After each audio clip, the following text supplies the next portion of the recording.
Assalamualaikum, saya pelajar daripada TVET Marang Rembau dan saya juga merupakan pelajar daripada Diploma Reka Bentuk Media Digital. So, apa anda tunggu lagi? Jom kita sertai Diploma Reka Bentuk Media Digital. Jom.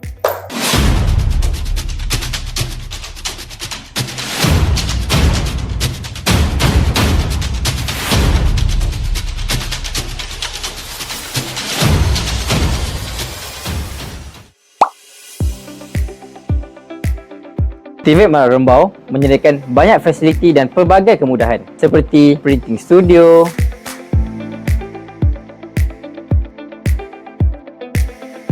fotografi studio,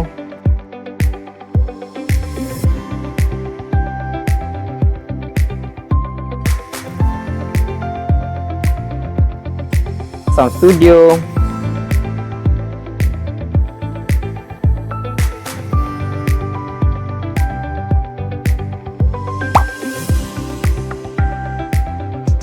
Sebagai pelajar media digital, pelbagai aktiviti kemahiran dalam bidang media digital seperti graphic designer, video editing, animasi, fotografi dan penghasilan kandungan digital.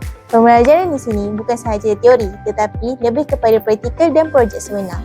Antara aktiviti yang kami lakukan termasuk penghasilan poster digital, membuat video kreatif, editing video dan menghasilkan animation menggunakan software profesional seperti Photoshop, Illustrator dan After Effects. Pelajar juga mempunyai peluang untuk menyambung pengajian ke peringkat lebih tinggi sama ada di dalam negara ataupun di luar negara dalam bidang berkaitan media kreatif dan digital.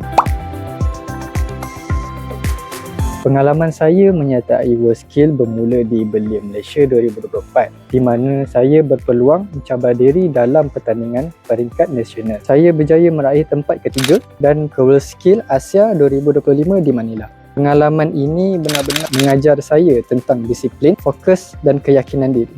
So, Apa anda tunggu lagi? jom masuk media digital.